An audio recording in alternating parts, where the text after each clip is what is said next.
오늘 우리가 함께 나눌 말씀은 사무엘하 21장 1절부터 9절까지 말씀입니다. 교독합니다. 다윗의 시대에 해를 거듭하여 3년 기근이 있으므로 다윗이 여호와 앞에 간구하매 여호와께서 이르시되 이는 사울과 피를 흘린 그의 집으로 말미암음이니 그가 기브온 사람을 죽였음이니라 하시니라.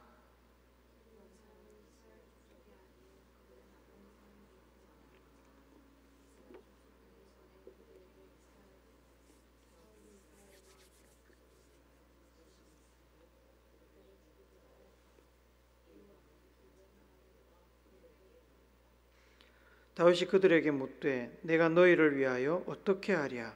내가 어떻게 속죄하여야 너희가 여호와의 기업을 위하여 복을 빌겠느냐 하니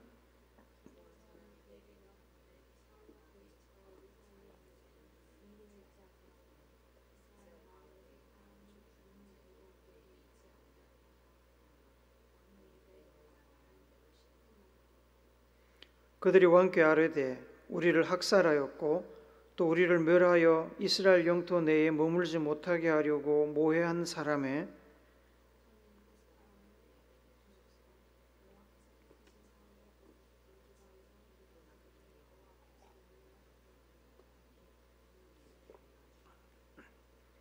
그러나 다윗과 사울의 아들 요나단 사이에 서로 여호와를 두고 맹세한 것이 있으므로 왕이 사울의 손자 요나단의 아들 무비보셋은 아끼고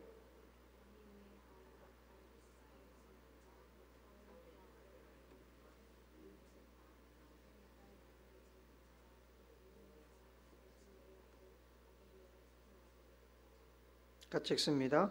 그들을 기브온 사람의 손에 넘기니 기브온 사람이 그들을 산 위에서 여호와 앞에 목매어 달매 그들 7사람이 동시에 죽으니 죽은 때는 곡식 베는 첫날 곧 보리를 베기 시작하는 때더라. 아멘. 짐이 곧 국가다 라는 말을 들어보셨습니까? 여기서 짐은 왕이 자기를 일컫는 말입니다. 내가 국가다 이 말입니다. 이 말은 누가 했냐면 프랑스 루이 14세가 한 말입니다. 저 그림이 루이 14세를 그린 겁니다. 궁정박 국민은 가난에 짓눌려 고통받고 살고 있을 때 루이 14세는 궁정 안에서 사람이 누릴 수 있는 모든 호사를 다 누리며 절대 권력을 누리고 살았습니다. 짐이 곧 국가다 라는 말의 핵심은 권력, 곧 힘을 독점하겠다는 것입니다. 모든 힘은 권력은 내가 다 가지고 있다 이 말입니다. 그러나 여러분, 큰 힘에는 반드시 큰 책임이 따릅니다. 누구보다 높은 권력을 가졌다면 누구보다 높은 책임도 가져야 됩니다. 5천만 국민을 다스리는 대통령이 되고자 한다면 5천만 국민의 삶도 책임져야 됩니다. 권력과 책임은 동전의 양면처럼 같이 갑니다. 권력의 단맛만 즐기고 책임의 쓴맛을 회피하는 사람은 독재자이고 폭군이고 사기꾼이고 지도자의 자격이 없는 사람입니다. 조선시대 왕들은 모두가 그랬다는 것은 아니지만 절대 권력을 누리는 동시에 엄청난 경무에 시달리며 스트레스를 많이 받았습니다. 그래서 왕들이 건강이 매우 좋지 않았다고 합니다. 풍년이나 태평성대를 누리면 그 공을 왕에게 돌렸습니다만 반대로 가뭄이 들거나 흉년이 되면 그 책임도 왕에게 돌렸습니다. 모든 것이 왕의 탓이었습니다. 한 나라뿐만 아니라 교회나 가정과 같은 작은 공동체도 그렇습니다. 한 공동체의 지도자가 된다는 것은 공동체가 주는 힘을 누리게 되는 동시에 공동체의 운명을 책임져야 하는 자리에 앉게 되는 것입니다. 지도자가 공동체 구성원 한 사람 한 사람의 삶을 대의라는 명목으로 무시해서는 안 되고 책임을 져야 됩니다. 대를 위해서 소를 희생한다. 좋은 말이지만 이 말은 자발적인 상황이라면 박수받고 존경받을 일이지만 강요라면, 힘에 의한 강요라면 용납되어서는 안 되는 일입니다. 개인이 곧 공동체이고 개인 없는 공동체는 존재하지 않습니다. 지난주에 차기 대권 후보 중에 한 사람인 민주당 대표가 피습되는 안타까운 일이 있었습니다. 그런 일을 겪으면서도 대통령의 자리에 올라가고 싶을까 생각을 했습니다. 그래도 올라가고 싶은 자리가 대통령의 자리인 것 같습니다. 최고의 권력, 힘을 가지는 자리라서 그렇겠지요. 그러나 동시에 대통령이 다스려야 할 5천만 명의 삶에 대한 책임도 져야 하는 자리인데 과연 대통령이 되려고 하는 사람들은 진심으로 5천만 명의 삶에 대한 책임감을 느끼면서 그 자리에 오르려고 할까요? 5천만 명의 작은 힘을 위임받아 큰 힘을 갖게 된 대통령의 자리라면 5천만 명의 개인의 삶에 대한 책임도 지는 것이 합당하지 않겠습니까? 권력만 챙기고 책임을 거부한다 해도 어찌 할 수 없는 것이 현실이다 보니 5천만 명의 삶에 대한 책임을 어떻게 지울 수 있을까 제가 생각을 하다가 한 가지 방안을 떠올렸습니다. 어떻게 하면 대통령에게 5천만 명의 국민들의 삶에 대한 책임을 맡길 수 있을까? 5천만 명 모두에게 연결된 어떤 최첨단 센서를 만들어 가지고 대통령 선서할 때 그걸 대통령 몸에 붙이는 겁니다. 그래서 국민 중 누구 하나라도 마음이나 몸이 아프면 그 고통이 대통령에게 전달되도록 하는 겁니다. 이렇게 되면 과연 대통령 되려는 사람이 몇 명이나 있을까요?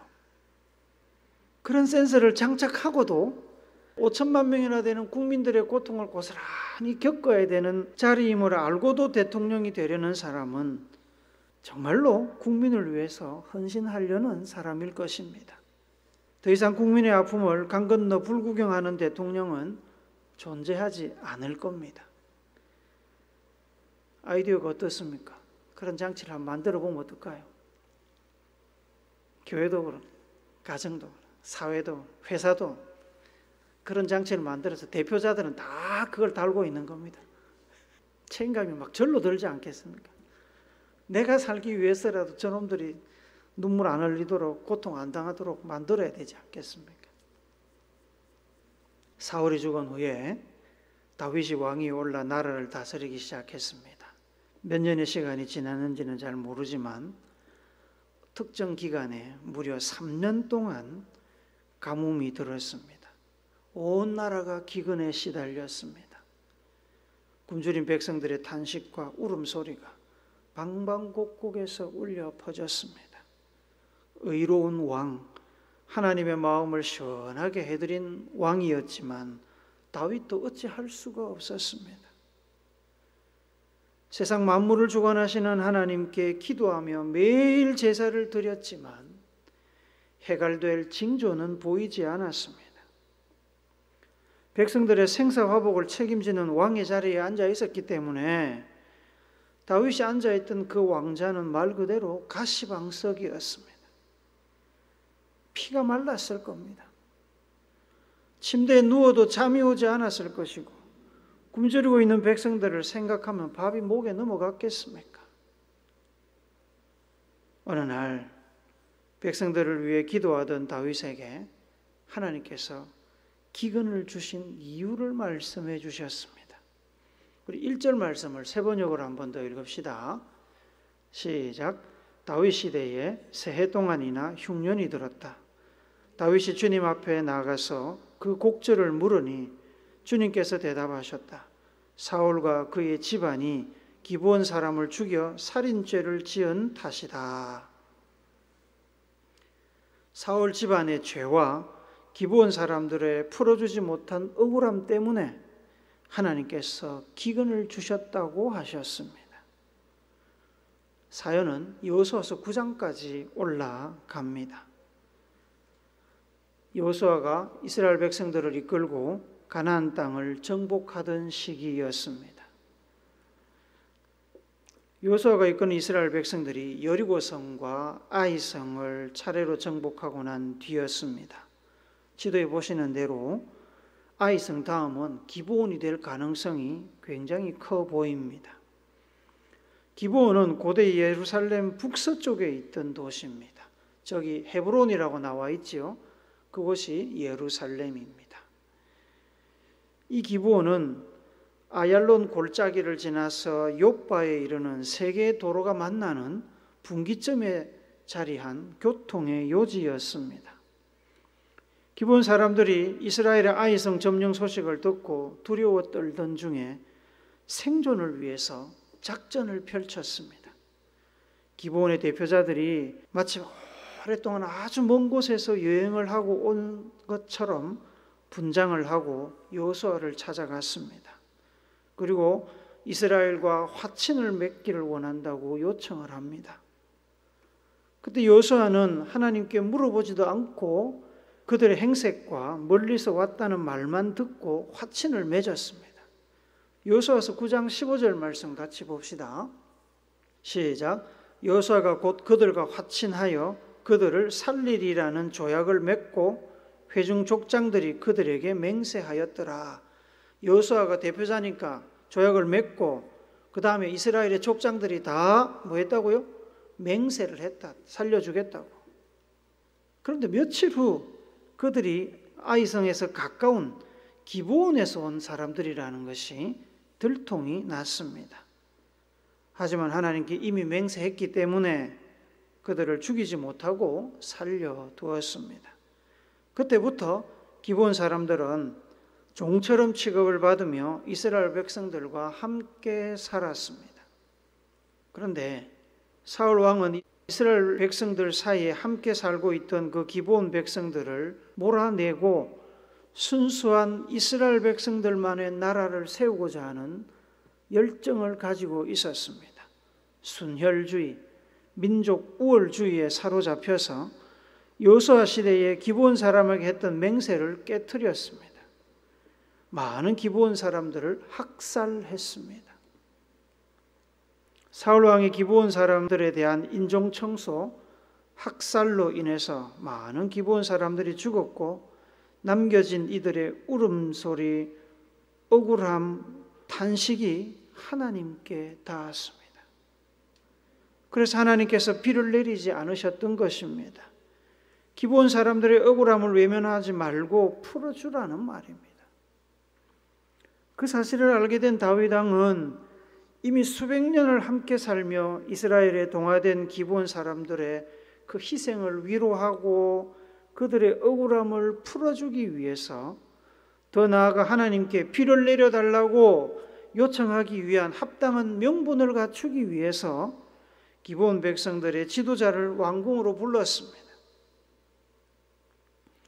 다윗은 선대왕 사울의 국가폭력을 사과하면서 어떻게 해야 그들의 억울함을 풀어줄 수 있을지를 물었습니다. 3절도 세 번역으로 같이 읽어봅시다. 시작. 다윗이 기브온 사람에게 물었다. 내가 당신들에게 어떻게 하면 좋겠어? 내가 무엇으로 보상을 하여야 주님의 소유인 이 백성에게 복을 빌어 주시겠소? 엄밀히 따지면 다윗 왕의 잘못이 아니었습니다. 하지만 지금 백성들이 가뭄으로 고통받고 있는데 왕으로서 나라의 지도자로서 책임 소재를 따지며 손 놓고 있을 수가 없었습니다. 좋은 역사이든 나쁜 역사이든 역사 역시 현재 삶의 일부분이고 풀어야 할 숙제가 있다면 그것도 왕이 해야 할 일이었습니다. 그래서 다윗 왕은 겸손하게 기브온 백성들에게 사과하며 그들의 요구를 들어주려고 했습니다. 기브온 백성들은 일방적인 정책이나 대안이 아니라 자신들의 요구를 전적으로 들어주겠다는 왕의 말을 신뢰했고 마음의 문을 열었습니다.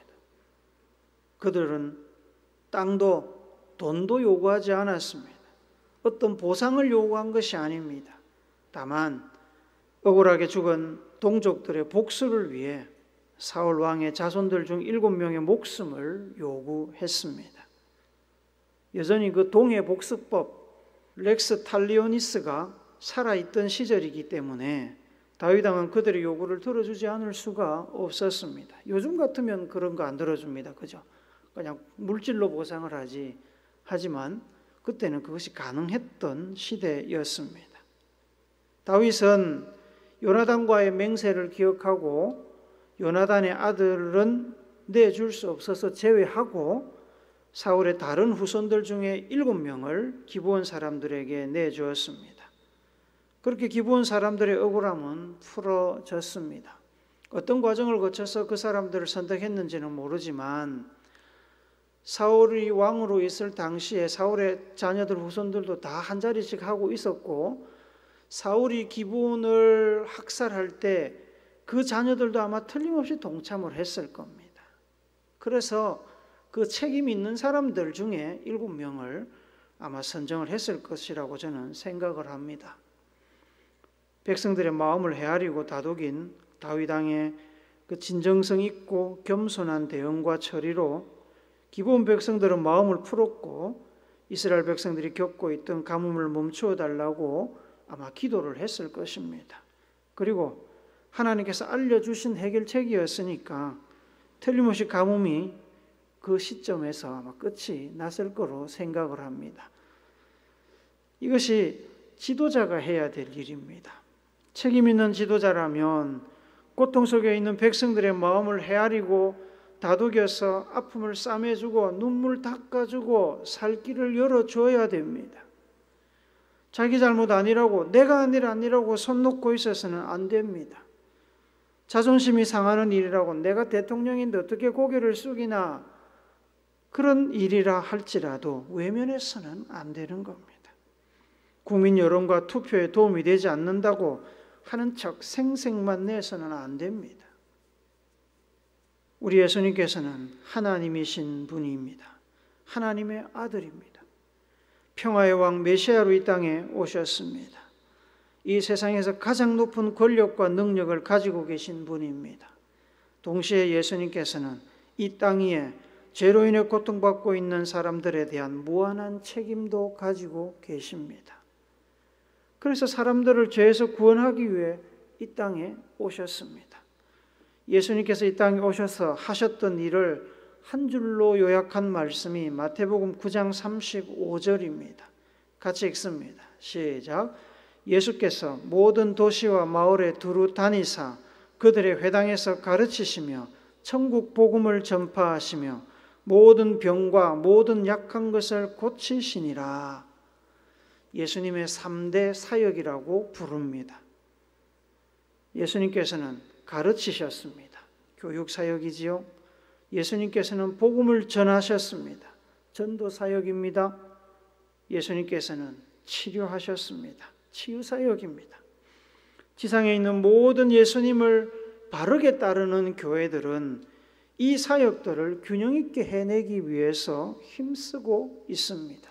우리 교회도 그렇게 해야 될 것입니다. 예수님의 3대 사역을 한 단어로 줄이면 저는 치료라고 생각합니다. 몸을 치료하는 치유나 왜곡되고 위축된 지식과 이성과 생각을 치료하는 교육이나 영혼을 구원하여 살리는 전도나 모두 백성들을 치료하여서 태초의 모습으로 회복시키는 일입니다. 자기가 창조한 사람들, 자기 백성들을 치료하고 회복시키는 왕이신 지도자이신 예수님의 사역이었습니다. 창조주로서 왕으로서 해야 할 역할을 감당하신 겁니다. 하지만 예수님께서 하신 일은 단지 왕이기 때문에 억지로 하신 것이 아닙니다. 예수님께서는 사랑 안에서 백성들의 영과 혼과 육을 치료하기 위해서 이 땅에 오셨습니다. 그래서 요한의 제자들이 예수님이 구세주이신지를 질문할 때 이렇게 대답하십니다. 마태복음 11장 4절 5절을 같이 읽습니다. 시작. 예수께서 대답하여 이르시되 너희가 가서 듣고 보는 것을 요한에게 알리되 맹인이 보며 못 걷는 사람이 걸으며 나병 자가 깨끗함을 받으며 못 듣는 자가 들으며 죽은 자가 살아나며 가난한 자에게 복음이 전파된다 하라. 예수님이 뭐 하셨다는 얘기입니까? 치료하셨다는 얘기입니다. 고통에서 죽음에서 구원하셨다는 얘기입니다. 절망과 질병에서 건져내셨다는 이야기입니다. 무슨 얘기입니까? 내가 메시아다, 이 말씀을 이렇게 표현하신 겁니다. 이사야 선지자는 훗날 오실 메시아를 예언하면서 백성들의 아픔을 헤아리고 감싸 안아 백성들을 위해 고통을 겪으며 치료하시는 사랑과 희생의 치료자인 메시아를 강조했습니다. 이사야서 53장 3절부터 5절을 우리가 같이 읽습니다. 시작. 그는 멸시를 받아 사람들에게 버림받았으며 강고를 많이 겪었으며 질고를 아는 자라. 마치 사람들이 그에게서 얼굴을 가리는 것 같이 멸시를 당하였고 우리도 그를 귀히 여기지 아니하였도다. 그는 실로 우리의 질고를 지고 우리의 슬픔을 당하였거늘 우리는 생각하기를 그는 징벌을 받아 하나님께 맞으며 고난을 당한다 하였노라. 그가 찔림은 우리의 허물 때문이요 그가 상함은 우리의 죄악 때문이라. 그가 징계를 받음으로 우리는 평화를 누리고 그가 채찍에 맞음으로 우리는 나음을 받았도다. 그가 상함은 우리의 죄악 때문이고 그가 징계를 받은 것은 우리가 평화를 누리기 위함이고 그가 채찍에 맞음으로 우리가 나음을 입을 것이다. 그런 분이 올 것이다라고 이사야가 예언을 한 겁니다. 그래서 그런 분이 오셔서 그렇게 사역을 하셨습니다. 다윗 왕이 기브온 백성들의 억울한 마음을 풀어줄 수 있었던 것은 단지 왕으로서 가뭄을 해결해야 한다는 책임감과 절박함 때문만은 아니었습니다. 박해를 겪은 이들의 아픔에 대한 공감이 있었기 때문입니다. 여러분도 잘 아시는 대로 다윗 왕은 왕이 되기 전에 사울 왕의 시기와 질투, 모함과 암살 시도로 인해서 꽤 오랜 시간 동안 범죄자 신세로 전락해서 떠돌아다녀야 했습니다. 다윗이 뭘 잘못해서 그런 것이 아니었습니다. 골리앗을 죽이고 왕을 위해서 수금을 타고 전쟁터에 나가 죽기 살기로 나라를 위해서 싸운 것이 죄라면 죄였습니다. 그런데도 모함을 받아 도망자가 되었고 여러 번 죽을 고비를 넘겼습니다. 살기 위해 이방 나라 왕에게 가서 바보짓을 하면서 고난의 세월을 보냈습니다. 그 억울한 심정을 어떻게 다 표현할 수 있겠습니까? 그런 시간을 보냈기 때문에 다윗 왕은 기브온 사람들이 사울 왕에 의해 당했던 그 박해의 시간을 남들보다 더 잘 이해할 수 있었습니다. 그들의 일이 남 일이 아니었습니다. 내가 다 겪어봤다 그런 일. 그들의 상하고 찢어지고 억울한 마음을 다윗은 알았고 그래서 그 마음을 헤아리고 보듬을 수 있었던 겁니다. 히브리서 4장 15절은 사랑의 왕이신 메시아 예수님께서 우리를 얼마나 잘 아시고 공감하시는지를 설명합니다. 같이 읽어봅시다. 시작. 우리에게 있는 대제사장은 우리의 연약함을 동정하지 못하실 이가 아니요 모든 일에 우리와 똑같이 시험을 받으시니로되 죄는 없으시니라.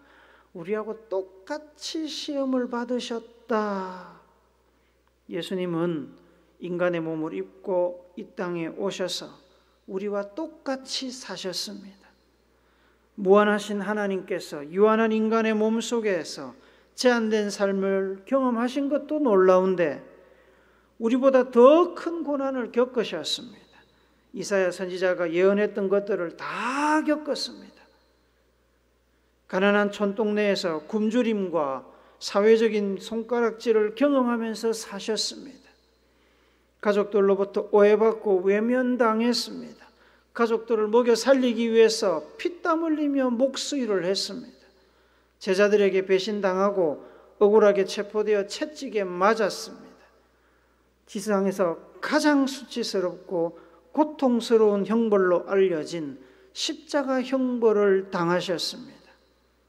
죽음을 경험하셨습니다. 무덤에까지 묻히셨습니다.